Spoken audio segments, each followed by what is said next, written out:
everyone, welcome to our YouTube channel Education Point Coaching Classes. Today we will discuss worksheet 14, subject science and class 10, and the topic is chemical reactions and equation. So today we are going to learn types of chemical reaction. How many types of chemical reactions are there? In our previous worksheet we have discussed about how to write a chemical equation. Today we are going to discuss how many types of chemical reactions are there. So you can see here there are 4 types of chemical reaction. First one is your chemical combination reaction, second decomposition, third displacement, and fourth is double displacement. One by one we will discuss. Combination reaction means if one or two elements or compounds react together and give one element or one compounds the product, then that is known as a combination reaction. मतलब कोई भी दो element या दो compound आपस में मिलते हैं और एक नया कंपाउंड बनाते हैं सिंगल, दैट ए बी, जैसे ए और बी मिलके ए बी बना लिया, तो ऐसे रिएक्शन को हम कॉम्बिनेशन रिएक्शन कहते हैं. जैसे आप यहाँ पे एक एग्जांपल देख रहे हो, कार्बन और ऑक्सीजन दो अलग अलग एलिमेंट है, दो आपस में मिलके कार्बन डाइऑक्साइड बना लिए, तो ये एक सिंगल कंपाउंड, तो ये किसका एग्जांपल हो गया? कॉम्बिनेशन का. इसी तरह आप एक एग्जांपल ले सकते हो, यहाँ पे है हाइड्रोजन और ऑक्सीजन. हाइड्रोजन और ऑक्सीजन जब आपस में मिलते हैं तो क्या बना रहे हैं? वाटर बना रहे हैं, H2O, पानी बना रहे हैं. तो ये हो गया ए हाइड्रोजन, बी आपका हो गया ऑक्सीजन, और दोनों मिलके H2O बना रहा है जो ए बी हो गया.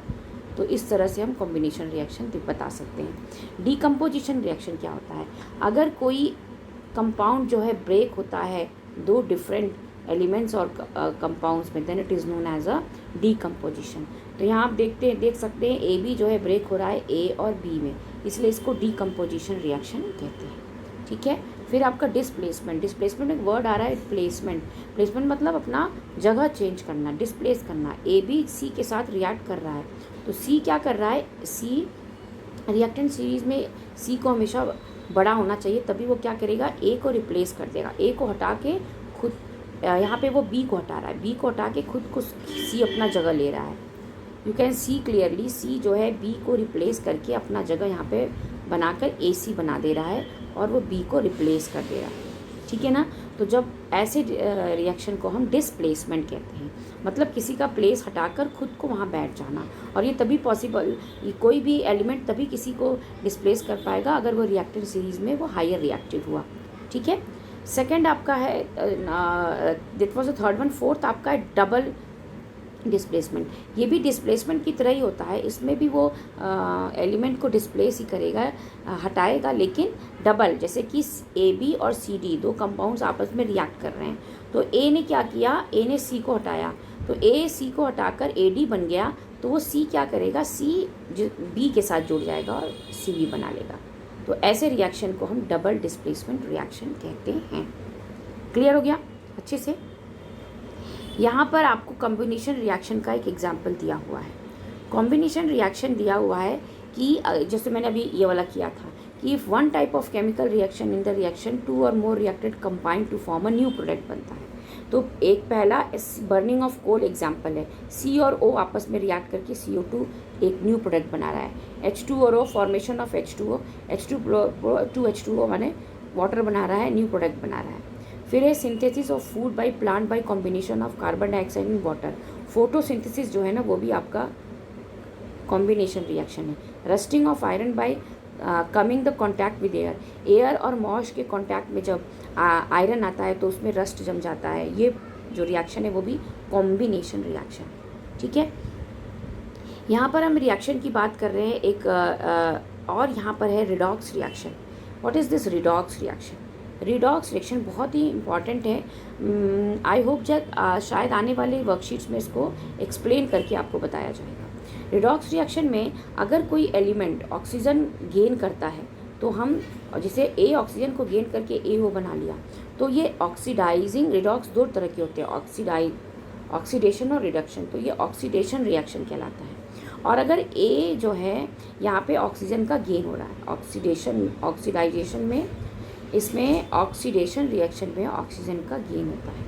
तो आप देख सकते हैं ऑक्सीजन गेन हो रहा है, तो ये ऑक्सीडेशन रिएक्शन है। और इसमें हाइड्रोजन का लॉस होता है, ये कंपाउंड है इसमें हाइड्रोजन रिमूव हो गया, तो ऑक्सीजन का गेन होगा और हाइड्रोजन का लॉस होगा। अगर ये दो चीज़ होगा तो ये कौन सा रिएक्शन कहलाएगा, ये ऑक्सीडेशन रिएक्शन होगा। और रिडक्शन में क्या होता है, लॉस, ऑक्सीजन का लॉस होता है, रेसिप्रोकल है, और हाइड्रोजन यहाँ गेन करता है, तो ऐसा रिएक्शन रिडक्शन कहलाएगा। आप देख सकते हैं यहाँ AH को गेन कर रहा है, ठीक है, और AH बन जा रहा है, और दूसरा यहाँ से ऑक्सीजन लॉस हो रहा है, तो इसी का रेसिप्रोकल है, उसको रिडक्शन रिएक्शन कहते हैं। जैसे मैंने बताया आने वाले वर्कशीट में एक्सप्लेन होगा। अब आ जाइए exothermic reaction. What is this exothermic reaction? These reactions are in which the heat is evolve. ऐसा रिएक्शन अगर मतलब कोई भी न्यू चीज़ प्रोड्यूस होने के बाद दो चीज़ आपस में रिएक्ट कर रहे हैं और दो कुछ भी न्यू प्रोडक्शन होने के बाद अगर उसमें हीट, खूब सारा हीट निकले, हीट इवॉल्व हो, तो हम कहते हैं exothermic reaction. So those reaction which in which heat evolve, they are known as a exothermic reaction. For example, burning of natural gas. Natural gas क्या होता है, मीथेन होता है, और मीथेन का फॉर्मूला CH4 होता है। तो मीथेन गैस जब बर्न होता है, बर्न होगा तो ऑक्सीजन के प्रेजेंस में होगा, तो मीथेन गैस जब बर्न होता है तो कार्बन डाइऑक्साइड बनता है, वाटर बनता है, और साथ पे बहुत सारा हीट होता है, बहुत सारी एनर्जी निकलती है। इसी तरह जब ग्लूकोज जो है ऑक्सीजन के साथ रिएक्ट करता है तो कार्बन डाइऑक्साइड बनता है, वाटर बनता है, और उसके बाद ढेर सारा हीट निकलता है। आपको पता है ये बहुत ही इम्पॉर्टेंट, ये वाला बहुत इम्पॉर्टेंट इक्वेशन है। किस चीज़ का इक्वेशन है, ये रेस्पिरेशन का इक्वेशन, ठीक है। तो हीट होता है, रेस्पिरेशन के अंदर ये चीज़ होता है। क्लियर हो गया? हमारे बॉडी के अंदर जो ग्लूकोज बना होता है उसको जब ऑक्सीजन गैस मिलता है तो उससे रिएक्ट करके कार्बन डाइऑक्साइड, वाटर और हीट, जिससे हमको एनर्जी मिलती है, ठीक है। You may have heard that's a solution of the slake lime. आपने सुना होगा जो स्लेक लाइम का सोल्यूशन होता है, जिसको हम कहीं चूना पानी भी कहते हैं, is applied on the wall. Wall के ऊपर जब अप्लाई करते हैं या सीलिंग के ऊपर अप्लाई करते हैं घर में, तो शुरू में आपको ये बहुत डल डल सा लिखेगा, लेकिन जैसे जैसे ये सूखता जाता है आप देखोगे उस पर चमक बढ़ती जाती है, और चमकने के बाद वो शाइन करने लगता है। तो ये शाइन कैसे आता है? This shine finish due to the formation of calcium carbonate. क्योंकि जैसे जैसे सूखता जाता है वो एटमॉस्फेयर की एयर से रिएक्ट करता है, कैल्शियम कार्बोनेट बनाता है। Because of the reaction slack lime with in carbon dioxide is at the atmosphere. Atmosphere की कार्बन डाइऑक्साइड को लेकर, तो ये जो आपका क्विक लाइम होता है इसमें वाटर मिलाया जाता है, जिससे स्लेक लाइम बनता है, जिसको हम अप्लाई करते हैं। और ये स्लेक लाइम फर्दर जो कार्बन डाइऑक्साइड के साथ रिएक्ट करके CaCO2 H2 बनाता है। आ रही बात समझ में? ये एक चीज़ें बताई गई है, बहुत इंटरेस्टिंग चीज़ है। Let us practice some question over here. So यहाँ तो कुछ MCQ दिख रहा है। चलिए, पहला क्वेश्चन है quick lime and slake lime are. इनमें से आपको क्विक लाइम और स्लेक लाइम का केमिकल फार्मूला लिखना है। आपने ऊपर अभी देखा था ना, कोई भी चीज़ पढ़ते ना उनको ध्यान से दिमाग में रखा कीजिए, तो आपको मिलेगा क्विक लाइम का CaO है और स्लेक लाइम का CaOH का होल ट्वाइस है, ठीक है। तो ये ऑप्शन सही हो गया। सेकेंड है after the white wash wall shines. अभी हमने पढ़ा ना, वाइट वॉश के बाद वॉल शाइन करने लगता है, किसके कारण?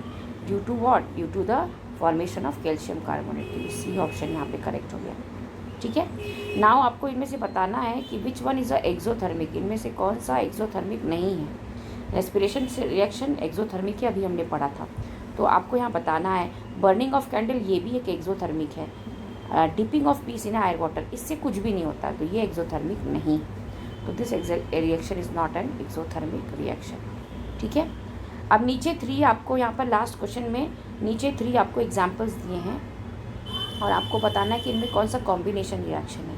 हमने पढ़ा था कॉम्बिनेशन रिएक्शन मतलब एक या एक से अधिक अगर एलिमेंट या कंपाउंड आपस में मिलते हैं तो न्यू प्रोडक्ट बनाते हैं, उसको हम कॉम्बिनेशन, सिंगल प्रोडक्ट। तो यहाँ देखो H2O + O2 एक सिंगल प्रोडक्ट बन रहा है, इसका मतलब ये क्या हो गया? This is the example of combination reaction. यहाँ थर्ड पर आ जाओ, C पार्ट में Mg और O2 आपस में रिएक्ट करके MgO, ये भी एग्जाम्पल है किसका? कॉम्बिनेशन। ये B part is not the combination reaction. Why? क्योंकि ये आप देख रहे हो एक्चुअली ये डबल डिस्प्लेसमेंट का एग्जाम्पल है। यहाँ पे क्या कर रहा है? Ag जो है वो Na को रिड्यूस करके रिप्लेस करके खुद यहाँ पे जा रहा है, तो ये डबल डिस्प्लेसमेंट रिएक्शन है. It is not an combination reaction. ठीक है, तो आपको बहुत क्लियर हो गया होगा after this doing this worksheet. Hope you have liked it. Keep sharing, keep watching. Thank you.